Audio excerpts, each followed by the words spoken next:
안녕하세요. UK톡스 웨비나 시리즈의 9번의 세션에 참석해 주셔서 감사합니다. 저는 주한영국문화원 교육사회실 소속 엄선현입니다. 팬데믹으로 인해 유학을 준비하던 분들의 학업 계획에 많은 변수가 생겼죠. 하지만 양질의 교육에 대한 열정은 좀처럼 꺼지지 않습니다. 여전히 미래에 대한 다양한 선택지를 원하는 분들을 위해 영국 유학, 그리고 진로를 주제로 총 10개의 웨비나를 준비하였습니다. 400명이 넘는 분들이 신청해 주신 만큼 유익한 시간이 되기를 바라며 9번째 세션 시작하겠습니다. 이번 세션에서는 예술 분야에 대하여 높은 경쟁력을 지닌 영국의 유수 대학교 3곳의 교수님과 함께 코로나 이후의 예술, 패션, 음악 산업의 변화와 전망에 대하여 이야기를 나누겠습니다. 골드스미스 런던대학교의 제클린 페넬 교수님, 노리치 예술대학교의 알렉스 힐 교수님, 그리고 트리니티 라반 음악원의 아담 손더스 교수님께서 각각 15분 정도씩 준비한 발표를 해주실 텐데요. 그에 앞서 간단한 당부 말씀드리겠습니다. 본 웨비나는 영어로 약 1시간 동안 진행될 예정이고요. 연사분들이나 참여 대학에 관해 궁금한 점이 있다면 언제든지 채팅창에 질문을 해주세요. 지금 백스테이지에 대기 중인 각 대학의 담당관 분들이 정성껏 답변 드릴 겁니다. 컴퓨터로 접속하신 분들은 우측에서 채팅창을 확인하실 수 있고 모바일 기기로 접속하신 경우 상단의 물음표 아이콘을 누르시면 채팅창이 나옵니다. 채팅창에서 공감 가는 질문이나 마음에 드는 답변이 있다면 좋아요 버튼을 눌러주세요. 웨비나 종료 전 랜덤으로 한 분께 약소하지만 저희가 마음을 담아 준비한 선물도 드릴 예정이니 끝까지 자리를 지켜주시면 감사하겠습니다. 그럼 지금부터 시작하겠습니다. Hi speakers! Thank you so much for waiting for our opening in Korean. We are ready to start our first presentation. So let me officially introduce you. Everyone, I'm honored to introduce the first speaker, Jacqueline Panel from the Goldsmiths University of London. She will cover the arts industry. Jacqueline? Hello, hi.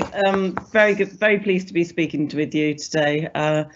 I would like to speak about the impact of COVID-19 on the future for art graduates. Next slide, please. At Goldsmiths in the Department of Art, we promote the making and understanding of contemporary art through practical and critical engagement between staff, students, and the professional art world. COVID-19 has brought challenges, but with that opportunities for reinvention. Next slide, please. So what is fine art? Within a university, the term fine art describes an area of study in which students make and learn about contemporary art, and this means art being made and exhibited today. Fine art students might create sculpture, painting, video, photography, performance, sound art, installations, drawing, or any other mediums to describe their aesthetic and intellectual ideas.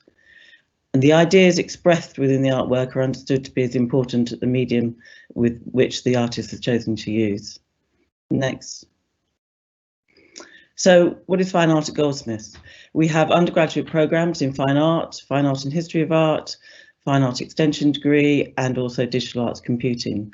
The postgraduate degrees in art and ecology, artist film and moving image, curating, fine art, and PhD art. We have contemporary art talks with invited international artists, personal studios located throughout the campus, lectures, seminars, presentations, exhibitions, and mixed year group teaching. All tutors are practicing artists, writers, and curators. Next slide, please. So many Goldsmiths art graduates have become internationally successful artists. We have Anthony Gormley, Damien Hirst, Steve McQueen. Next slide, please. Since 1990, former Goldsmith students have been nominated for the Turner Prize more than 30 times. The Turner Prize is a large international known prize for artists within the UK, and they've won the prize on 9 occasions. With Lawrence Abu-Habnan, Laura Provost, Charlotte Prodger, Gillian Waring, and Mark Wallinger. Next slide, please. So what about your career? You may end up being a practicing artist, an art historian, an arts administrator, gallery curator, arts journalist, teacher, lecturer, writer, conservationist, designer, and the list goes on. It's a vast range of professions in and outside the arts environment. Next slide, please. We've got a few examples here of student progression post 2019 graduation. We have one student who's on an international artist residency in Italy, another accepted for MA Fine Art at Ruskin, Oxford University. Next slide, please. Another student chosen for New Contemporaries 2020. It's a large exhibition showing emerging talent in the UK. And then another who works as an art technician in London. Next slide. We have an MA, another at an MA at the Royal Academy Schools, and then Ruskin School of Art University, and accepted at Slade. Next slide, please. So we have a series of talks and lectures called Life After Goldsmiths, which is a series of career events designed for those studying in the art department, and it includes informal events in freelancing, residencies, art writing, postgraduate applications, CV, web design, copyright, as well as offering individual sessions. And a few examples of student careers that are actual careers that students have gone on to do post-graduation from Goldsmiths are, to read out a few, an art historian, arts manager in Mumbai, an artist technical assistant, freelance photographer, published arts writer, freelance artist, a practicing lawyer, freelance filmmaker, and an education officer in galleries and museums. There are many more different possibilities coming out of graduating an art degree. Next slide, please.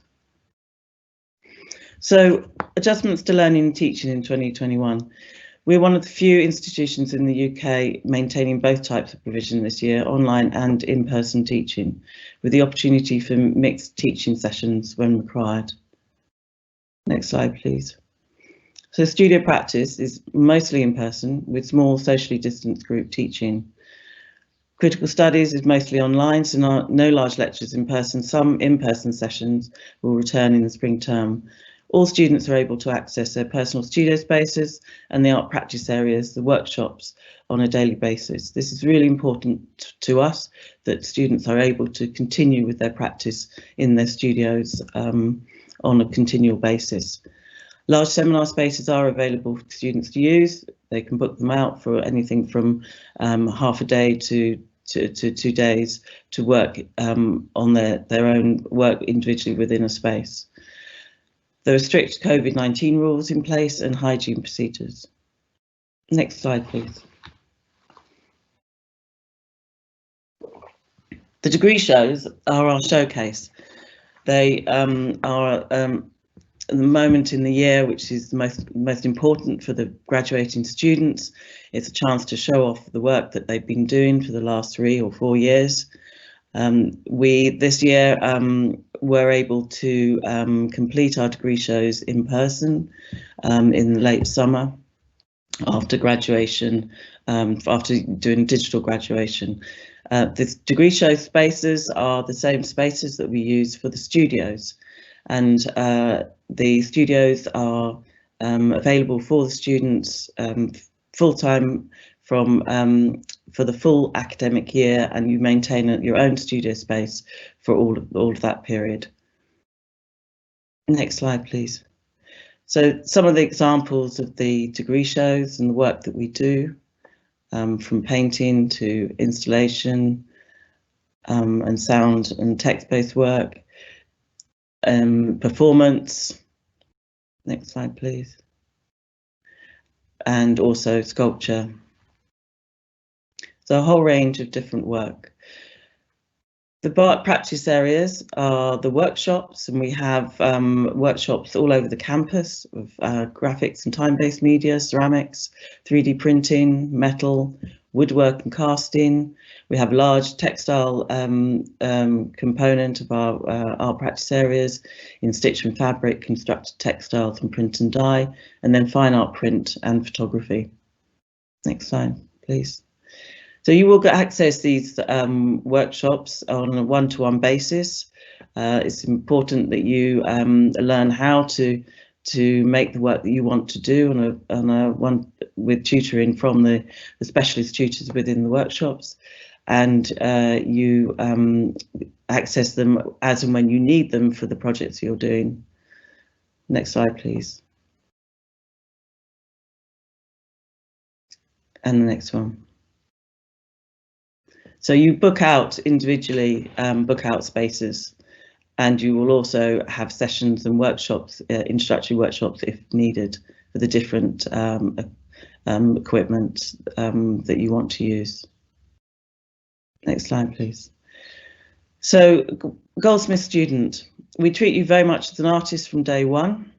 We expect you to be independent, to work independently on your ideas and develop them in your studio spaces.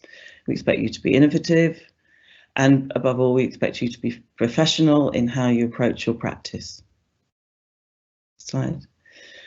The importance of real space and physical interactions. Artists need an environment where ideas can be explored and developed within a critical framework that supports new thinking and structures. And these are a few images of, not currently this year, I have to say, since there's no social distancing, but this is an example of sort of conveners that we have where students present their work to the rest of the group. It's really important that we have discussions about the work presented and that students are able to have feedback on their work. And then we also have one-to-one sessions with students and tutors in their studio spaces. Next slide. So COVID-19 has brought challenges, but with that opportunities for reinvention. This is some work from the extension degree students. Yes, next slide, please. So the BA Fine Arts Extension degree, you study studio practice and critical studies, English for academic purposes, or portfolio of art writing, depending on your English language proficiencies. So we have artist talks and workshops, the introductory sessions in the year, but you will be given a studio space from the start that you have for the duration of the programme. Next slide, please. So our online experience during lockdown in the summer term and earlier on this year, we had to very quickly make adjustments to how we were teaching and how the students were presenting work. So we set up art work sharing forums, we had group and individual discussions online, we experimented with different mediums and platforms, we communicated across time zones and countries, and we had online exhibitions. Next slide, please. So our teaching is through individual and group teaching. Students have their own studio space. You develop your own independent practice, supported by staff and students. Work in any medium that you choose. And here's a few examples of some of the workshops that we do at the beginning of the year. Next slide. When we were online, totally online, we had workshops that with examples of titles: The Journey Around My Room, From Cellular to Interstellar, Time as Medium and Subject. And here one student there's a projection of a painting onto an interior wall, and also another work that was came from the time as medium and subject. Next slide, please. The student was re-evaluating the home, personal space and time as subject, medium and context. She was taking images of her space, her domestic space, every day over a period of time, period of weeks, and then presented it in a book form.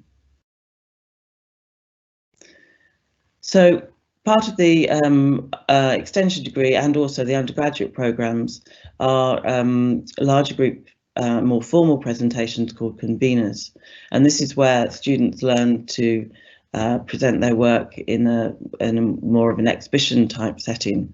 With the extension degree, this leads up to the end of year, final end of year exhibition, where students showcase what they've learned throughout the year, and they put on an exhibition that they curate and they also install themselves. That happens at the same time as the degree shows, and is is promoted at the same time. So everyone who comes to the degree shows will come to see the extension degree as well.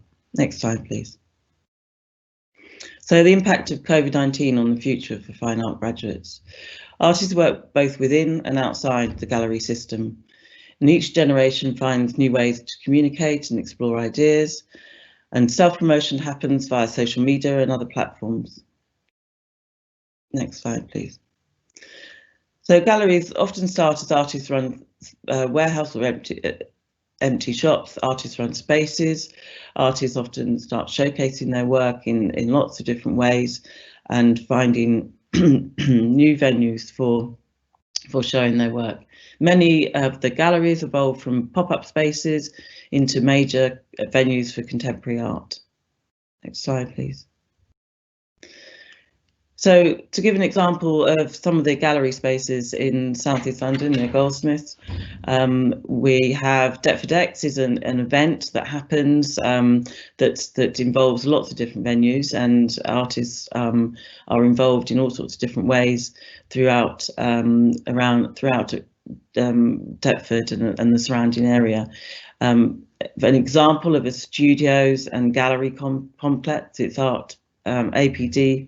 APT gallery, which is a large complex of studios, but also a gallery space which puts on regular exhibitions. Next slide, please. So we have a major venue, South London Gallery, and also the Fire Station, which is very near to Goldsmiths. And Goldsmiths itself has the Centre for Contemporary Art, which hosts world-class exhibitions by international artists, and is on campus and right next to where we are based in the for the art department. Next slide, please. So the South London Art Map, excuse me, is something that you might want to look at. It's this is just a small fraction of the number of spaces that are available for artists to exhibit in, and also for studio spaces. And there's a mixture of artist-run spaces and also funded spaces and commercial galleries. Next slide, please. So, including established commercial galleries such as White Cube and Lisson Gallery, there is an estimated 1,500 permanent exhibition spaces in London, most of them free to visit. Next slide, please. So the Department of Art promotes making an understanding of contemporary art through practical and critical engagement between staff, students and the professional art world. This is really important, that we are actively engaging with new changes, and that students are able to develop their practice in an environment which supports and nurtures their ideas and new ways of thinking about the world. The way we view the world changes as the world changes, and artists will find new ways to exhibit, new spaces to use, and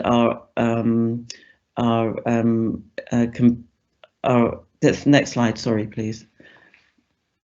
And the art world thrives on artists continuing to explore new ways of thinking and challenging our understanding of what it means to make art.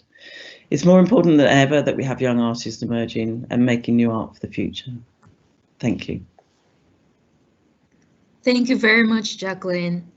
Now let me introduce the next speaker, Alex Hill from Norwich University of the Arts, and she will cover the fashion industry.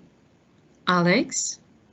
Hi, thank you so much. Good. Hi, everybody. My name is Alex Hill, and I'm the course leader for both Fashion Communication and Promotion and Fashion Marketing and Business at Norwich University of the Arts. Next slide. So today I just want to talk you through some of the key things that are happening within the fashion media industry, mainly because these are all the things that we are currently exploring on our courses at NUA as a contemporary creative course. So we'll be thinking a little bit about current industry issues, how we're making a big switch to digital, and emerging roles, as these may be the type of roles that you might be interested in getting into at some point. Next slide. So some of the current issues affecting the fashion industry are the global pandemic, the resulting travel restrictions, budget cuts by fashion brands, a greater focus on e-commerce, brands being really hungry for media coverage and getting as much excitement about their brands out there, and also the increasing desire to improve sustainability within the industry. And these are just some of the topics that our students are currently exploring. Next slide. So this is just a quote from Robert Williams within the business of fashion. A top tip I have for all of you is that if you're interested in any area of the fashion industry, if you haven't done so already, do sign up to the business of fashion. There are some affordable options on there, and they'll send you a daily news bulletin, which really does share with you everything you need to know about what is happening within the industry globally. Essentially, Robert is telling us that spending on print advertising is going down this year. Next slide, please. Katie Grand is one of the most foremost fashion stylists and creative directors within the industry.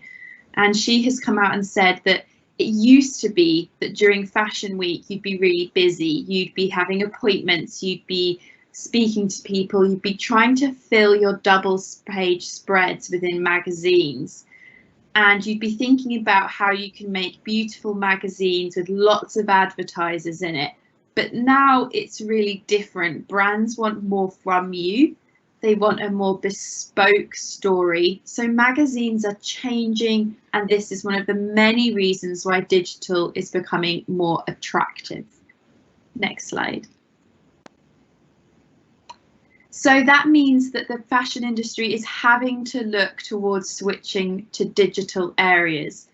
This doesn't necessarily mean that they are just giving up on everything practical and there'll never be a print magazine again, because there will be. But there are areas that we need to really think about how we can work more within the digital space. Next slide.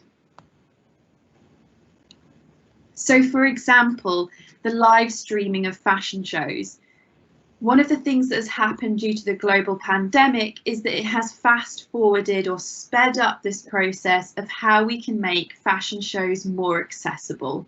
So due to regulations in place throughout the world, most fashion shows did not take place this year post-March.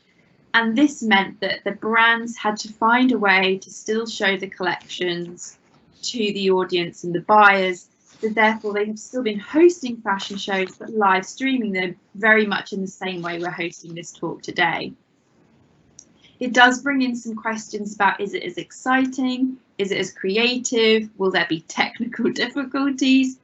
But all these challenges are actually opportunities for us to think up new, exciting ways to present fashion. Next slide. So if you're looking for any good examples of people who've live streamed shows, I'll direct you to Burberry. They've been live streaming for over 10 years now, actually. And this year they've actually joined forces with the gaming platform Twitch in order to live stream their fashion show in a much higher standard.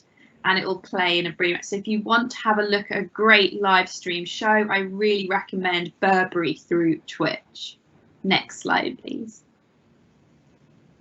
So with the show, one of the really interesting things about the Burberry show was that they were able to actually have live chat functions. You could virtually walk around the show. So it wasn't the same as just watching a video back. And this is the type of innovation that we're looking for, rather than just thinking, oh, we can't do things the way we used to do them. How can we find it? A new way, an exciting way of presenting these collections. Next slide. So the next way in which brands have been showcasing their collections is through fashion films. And this is presented in different ways. So some people have put out videos where they just flick through images. Some are much more full narrative driven, beautiful films. Some are documentaries about how the collection was made. And some are just beautiful inspirational pieces, for example, with dance. Next slide. So if we maybe just play just about 10 seconds of this, Heather, thank you. All right.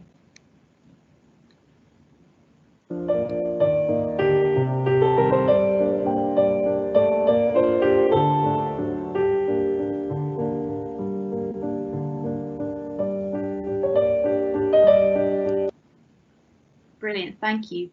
So this is a really great example from Bagley Mishka about how they've used film to really show the product. So the film itself is beautiful, it's shot in a stately home, and it really focuses in on the shoes and on the gowns. So it's much more of a product-driven, beautiful film. Next slide, please. And again, maybe just 10 seconds. Sure. No problem. We need some time to buffering. I'll tell you what, I'll just tell you, you can always come back. It's a recommendation. This is a film by Cynthia Rowley. Oh, there we go. Okay.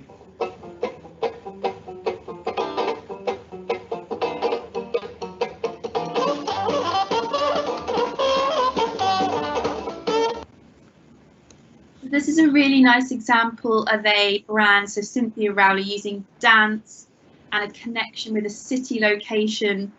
So this was very much about getting people to fall in love again with New York City. So it's just a way of showing you that films have been used to still create connection with the audience in this time of digital. Next slide. And then what's really interesting is how all these new voices are coming through thanks to the digital space.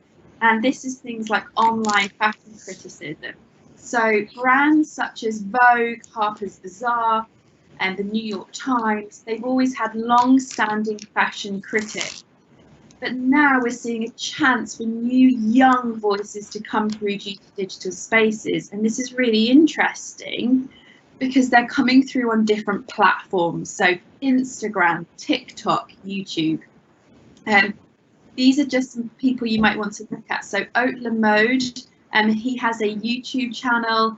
It's fantastic. He will go through everything from award shows to full design collections, and he really talks through where the inspiration, the history, how beautiful it is. Has it worked? Has it not worked? So if you're looking for a more modern, young voice around fashion criticism, have a look to him. Next slide, please. Another really interesting thing to consider is digital influencers, so actual CGI influencers.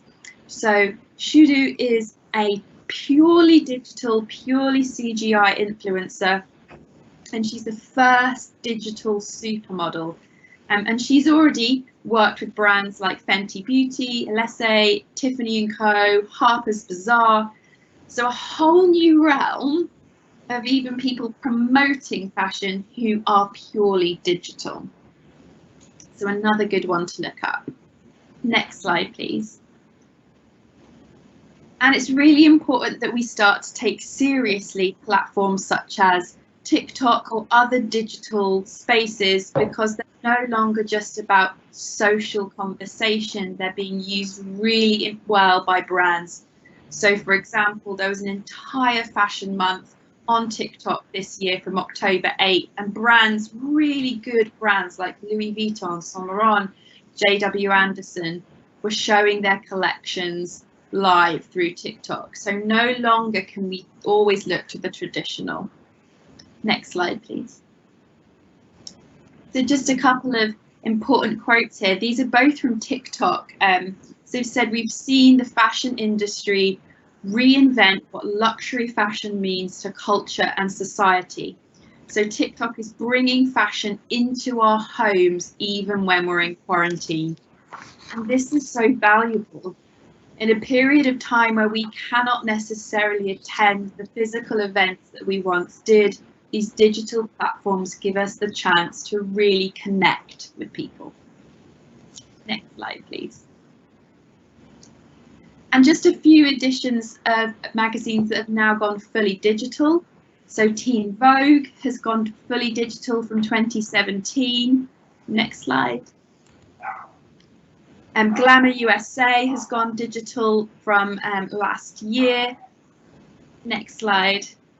And some of the advantages of going fully online are things like print cost savings, so it costs considerably less to work in the digital space, sustainability, so a lot less print costs and paper being used, the response time available, so for example, if an important story comes out, we can release it the same day, and it can also include video and animation links. Next slide, please.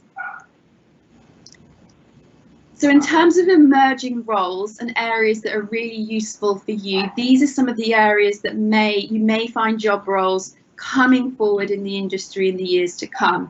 We'll be needing more filmmakers, more young, fresh fashion critics, more digital content creators, online editors, and brand partnership managers. So lots more roles that are coming.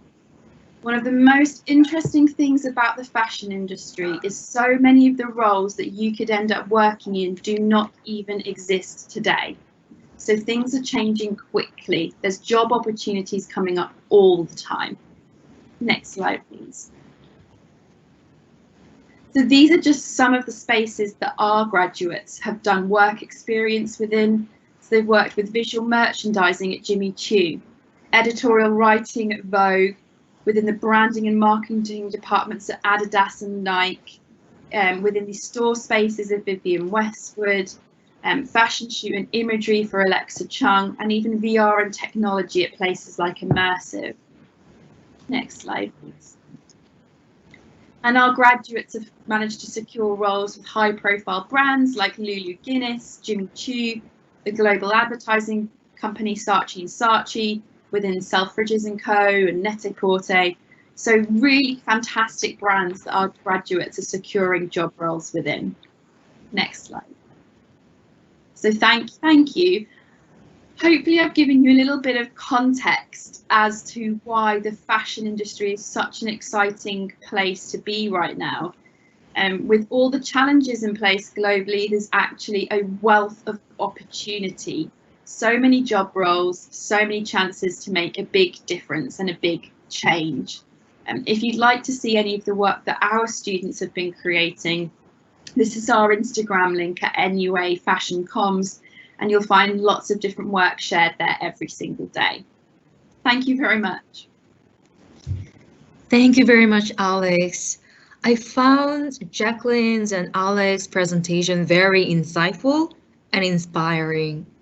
So now we have our last speaker, Adam Sanders from Trinity Laban Conservatoire of Music and Dance. He will cover music industry. Adam? Hello. Thank you very much for having me today. It's great to be here. My name's Adam Saunders, and I'm the module leader for the BA Music Performance and Industry at Trinity Laban Conservatoire of Music and Dance. So I guess the question is, what is a conservatoire? Well, a conservatoire is a specialist institution where you train to become a professional artist. Trinity Laban is the UK's first conservatoire of music and dance, and our mission is to bring together artists to collaborate, research and perform in an environment of creative and technical excellence. Our programs are practically focused. In other words, while there is some academic work, the majority of your time is spent doing. We're based in Greenwich in southeast London, and I'd like to take this opportunity to show you a little picture of the final night of our annual Collab festival. Let's just go across to the next slide, please. So, what is Collab? For 2 weeks every year, Trinity Laban's usual creative atmosphere gets supercharged. There are no lectures, no classes, no assignments. That's because it's time for Collab, which is an eccentric 2-week festival of creativity and innovation. Guided by expert mentors, over 900 students from the faculties of music and dance come together to collaborate on various projects. Our students build relationships across disciplines, take risks, and experiment with ambitious, unique, and exciting ideas. This photo was taken on the 21st of February 2020. This project was called the 80s Symphonic, and students worked together to create arrangements of iconic 80s tunes. George Michael, Peter Gabriel, Luther Vandross, you name it, they played it. I was the mentor for this project, and I remember watching the performance from behind the scenes. The orchestra was the headline act, the atmosphere was electric, the crowd was cheering, and students and staff were dancing together and celebrating the end of an incredibly exciting 2 weeks. Here's another photo from just 1 month later. If we can go to the next slide, please. On the 23rd of March, as some of our other speakers have been talking about, the British government ordered the most significant set of restrictions on British life in living memory. The population of the UK was told to stay in their homes as a nationwide lockdown was announced in a bid to stop the coronavirus outbreak. It certainly feels like a lot has changed since then. In the 9 months since then, we have come very far. I'd like to talk to you today about the impacts of the pandemic on the music industry, higher education, and why there's never been a better time to study at a conservatoire in the UK. Could we go to the next slide, please? So the global music industry is worth over $50 billion with two major income streams, the largest being live music, derived mainly from sales of tickets to live performances. The music industry has been hit hard by the coronavirus, with live performance revenue being the biggest casualty. For example, Coldplay's last tour, A Head Full of Dreams, grossed $523 million in ticket sales, which was the third highest grossing tour ever behind the Rolling Stones, $558 million, and U2, $736 million. Of course, these cancellations have had huge effects on employment. For example, the people who work behind the scenes to make these tours happen, the sound engineers, the lighting designers, the tour managers, etc., etc. However, live performance will return, and it's not gone forever. We just have to be patient. We all know that you can't beat a live gig. Audiences will always want the live music experience. A vaccination program is being rolled out as we speak across the United Kingdom, and I know there is a similar program in Korea. It is likely that we could return to some kind of normality by summer 2021, which could potentially pave the way for a full summer of music festivals, including Glastonbury, Reading, and Leeds. Could we go to the next slide, please? The pandemic has been a catalyst for change. As some of the other speakers today have been talking about, artists have found innovative and exciting ways of going direct to their fans, using services like Twitch, Instagram TV, and Discord. These digital platforms have become a home for the world we lost under quarantine. So this is Oscar Jerome, he studied at Trinity Laban when I was a student. In August, his band performed an online stream to celebrate the release of his solo album, Breathe Deep. If we go to the next slide, I'm going to talk a little bit more about Twitch. And I know Alexandra spoke about this platform earlier. This is the platform I engage most with. For those of you who don't know, Twitch is an app for live streaming that has until recently been almost used exclusively by the gaming community. However, the music category on Twitch has increased 550% year over year as more and more musicians are building their communities on the platform. The next slide, please. This is Mark Ribbolett performing on Twitch. I'm a massive fan of Mark. I'm really into the way he performs. He loops layers of drums, bass, and keys while singing over the top to create exciting dance tracks on the fly. Mark was supposed to be performing in Australia, but like many other musicians, his tour was suddenly cancelled at the last moment as a result of the pandemic. So instead, he streamed his live performance on Twitch. While apps like Instagram, Facebook, and Twitter may have larger music audiences at the moment, Twitch is attempting to create even more revenue opportunities for what may start as a smaller audience base. So there's certainly lots to explore here for potential musicians. Next slide, please. So it remains to be seen if live streaming will ever come close to the experience of a real life show. There are lots of musicians who live for that feeling of being on stage. For fans too, I think being part of a crowd is something that cannot be replicated on screen. But it's also worth saying that live streamed events don't always have to be performance-based. They can also be educational. Perhaps the thing I have enjoyed most over lockdown is Disclosure's live streams. If I go to the next slide, thank you. Earlier on this year, Disclosure, an electronic music duo, started a series of Twitch streams based around music production and engineering. The live stream shows the two of them working together making beats and remixes. You can see how they work together and how they collaborate. They take questions from the viewers, and they even run competitions for subscribers to remix their tracks. Last night, I actually ended up watching 5 hours of their live streams, which was very good, very good. But they're just fantastic. Could we go to the next slide, please? So let's talk now about recorded music. Streaming services have revolutionized how we consume music. After a decade of piracy decline, record company revenues are booming once again. 144 million music fans are subscribing to Spotify, the world's largest audio streaming site. From listening to our favorite songs to mood playlists, the streaming service has become a central player in the music industry. As creators and artists, it's important to understand how Spotify has changed the way we consume and listen to music. Let's go to the next slide, please. First of all, we are likely to listen to more genres. With features like Discover Weekly, New Music Friday, finding new artists has been made easy for us. The days of subculture and genreification of music are gone. We are now more likely to mix things up and keep ourselves open to all kinds of styles.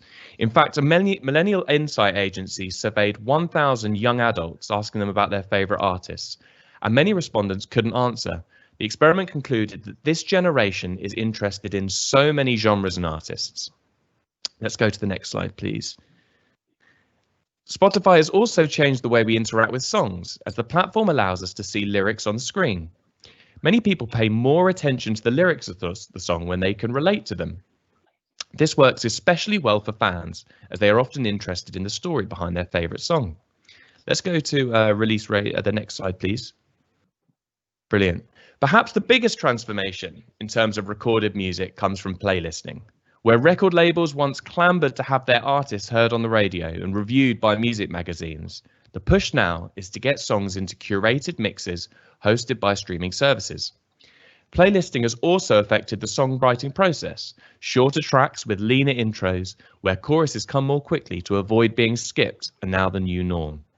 On average, pop songs are 1 minute and 13 seconds shorter than they were 20 years ago. Could we go to the next slide, please?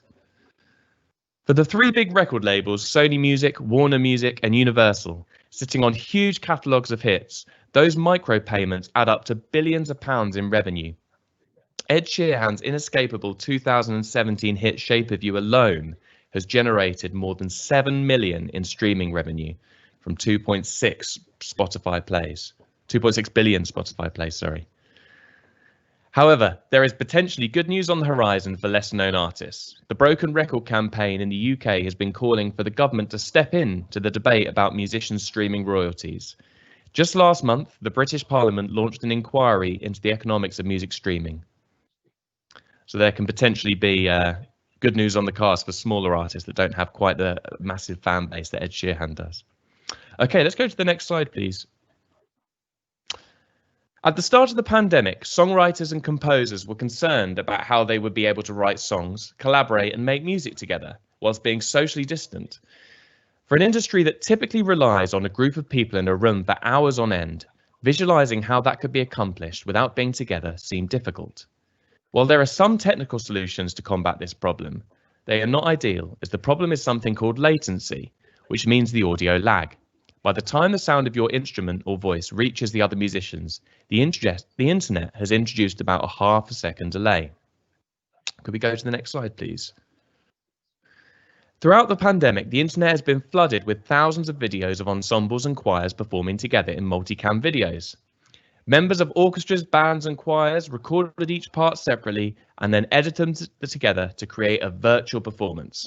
As we all know, music has the power to bring together people at a time of crisis. Can we go to the next slide, please? All musicians must engage with technology. It's more important than ever for students to understand how to record, manipulate audio, and produce their own music. It doesn't require a huge investment, quite simply a computer, an interface, and a microphone.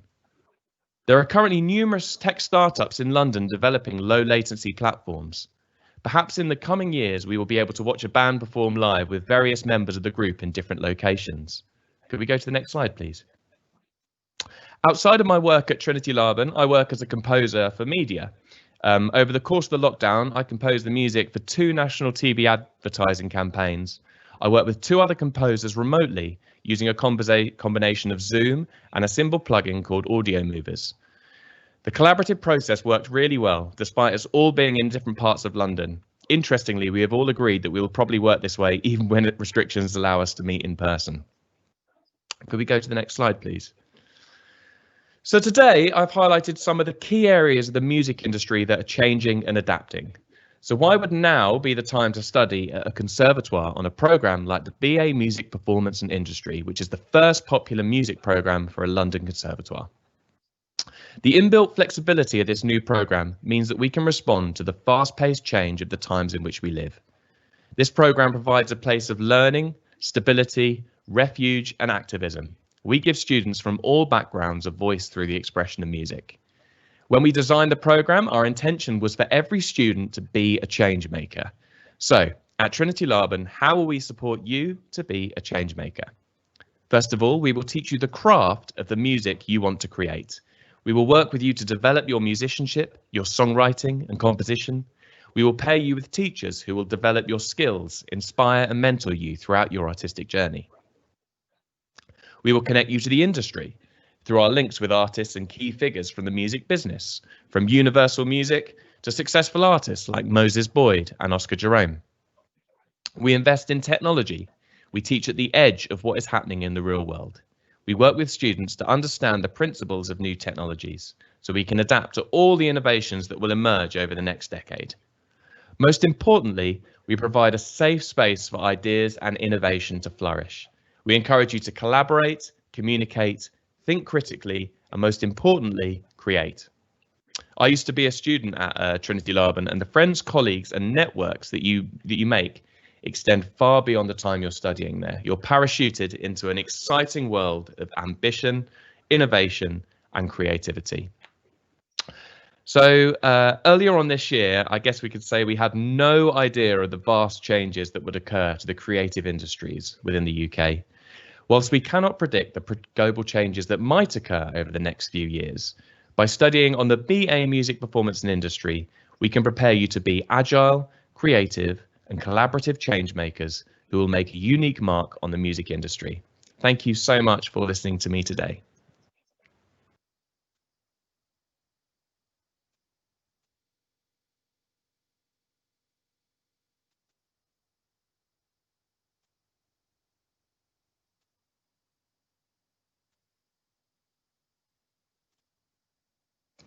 I'm sorry, thank you so much, Adam.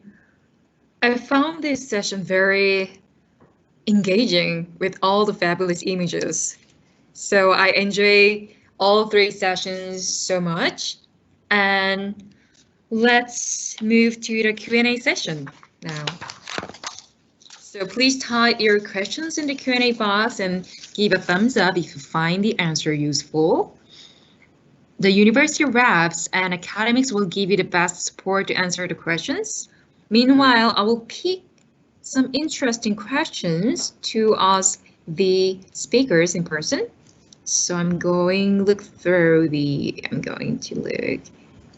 the most popular questions. All right. So this is for the this question is for Adam. So, because it's related to music industry. Yeah. Yeah, it says, it is almost impossible to hold live event performance due to a pandemic. What should fine art communities do to bring back excitement to physical exhibition that needs crowd presence? Moreover, any advice for young artists?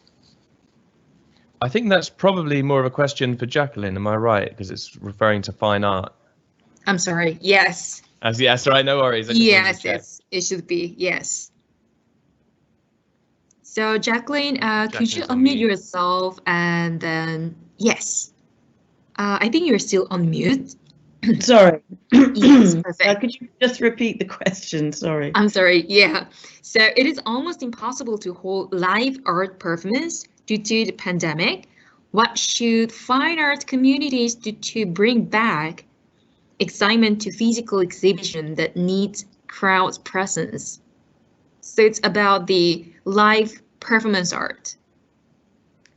Live performance art. Well, I mean, yes. I think there's still opportunities to perform, but it will be, I mean, as it currently is, we have to limit our number of people that might be within a space. I think it's very important that, I think it's interesting watching the other speakers in that making art is a very sort of, in some ways, quite a private occupation, and it relies very much on sort of human contact. You can sort of stream sort of images, you can have images of work online, and of course that is done in lots of different ways. But the actual experience of being in a space with art is with an artwork or a performer or an installation is really important to have that physical presence and the sort of in all the kind of senses of sight and smell and feel. So I think it is a kind of art sits in quite an awkward space in relation to the digital, because of course you can have digital images, but it's art relies on so much more in terms of the experience of the actual piece of work. So I think performance art works in lots of different ways. It can, in some ways, that can transfer over to the digital quite well. Depending on what the piece is about. In terms of having large people in spaces, I think there are ways of working outdoors and working within, utilising spaces in different ways, and where people can gather more in outdoor spaces, and artists are very good at kind of utilising new ways of putting work together in new contexts. All right, thank you so much, Jacqueline. So I'm going to give a question related to music to Adam. Many people worry about the demand in art industry, such as especially for music performance. In addition, job cutting happens frequently. So this makes people hesitate to go to the UK. How do you expect the future of music industry in the UK? It's a good question. I think, yeah, I mean, of course there will be job cuts and all sorts of different things happening as a result of the pandemic.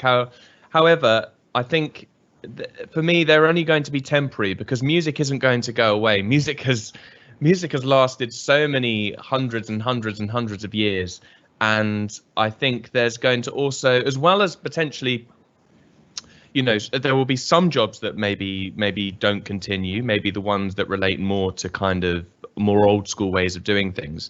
However, there are going to be all sorts of really new, exciting jobs emerging because of the way the industry is moving. For instance, people that are able to put on really, really interactive live streams, people who are able to adapt to all these different platforms that are out there. So yes, in the very, very, very short term, yes, there will be these issues, but I think the industry is going to flourish with lots more really exciting performance opportunities, really. For instance, I can imagine a situation in maybe a year's time where every concert that's at a certain venue will be live streamed as well as in person. So some people will pay a little bit more to go to the venue and experience it, but then if people can't get to the venue, or they live in a different country, they can actually go to the gig and watch it from home. So yeah, I can see it expanding in lots of different ways. Thank you very much, Adam. So as we're running out of time, I'm going to ask the last question to Alex. Actually, this question Alex already answered in the question box, but I think this question is very interesting to share with others. So the person who asked the questions say, I got interested into the environmental issues becoming more serious and serious. And among the cause of environmental issue, I've heard that there's fashion too. Then how do you think about the development of fashion in the future to prevent these serious environmental problems? Also, are there any changes going on now? Yeah, so sustainability, environmental concerns, and also ethical concerns such as workers' rights and good practice are serious issues within the fashion industry. We are, as an industry, one of the biggest polluters on the planet. So from everything from the fibres we use, for example, the way we use chemicals and wash cotton farming and how that ends up with our clothes, all the way through to how it's actually shipped around the world. So the way we turn around clothing collections so quickly, next day deliveries, transport trucks, we have a wealth of issues within the industry. How that's progressing is that actually this year we're seeing one of the quickest, biggest impacts in terms of people wishing to address these issues within the industry, because the pandemic has actually forced the industry to really look at their practices. They've not been able to just carry on as usual and treat the year like they normally would. So this year has definitely pushed these issues to the forefront. One of the sort of benefits, if you like, for new students coming into the area is that this means that brands, businesses, companies are now increasingly looking at employing people to actually address these issues within the industry. So it can be anything from a sustainability officer whose job is to come up with new ideas, new innovations, all the way through to job roles where people actually go and check on the production and ensure that it is being done correctly. So yes, there is an issue. Yes, lots of changes happening, and on the sort of end of that is there is a lot of opportunity to be part of that change, to actually be involved yourself. Okay, thank you very much, Alex. I enjoyed all your answers and insights. So I want to deeply appreciate all the guest speakers and the university reps for your wonderful insights and support today. And dear attendees, if you find this session is helpful, please send a thank you message in the chat box. And our team has randomly picked a person for our present. So you can check your question is replied by one of my colleagues in your My Question tab. And if so, please follow the information to the introduction to get the prize. And thank you so much for joining our 9th session today. And we are going to start our last session immediately after closing this session. So please feel free to join if you're interested. And once again, thank you for joining today, and have a wonderful weekend and stay safe. Thank you so much. Bye-bye.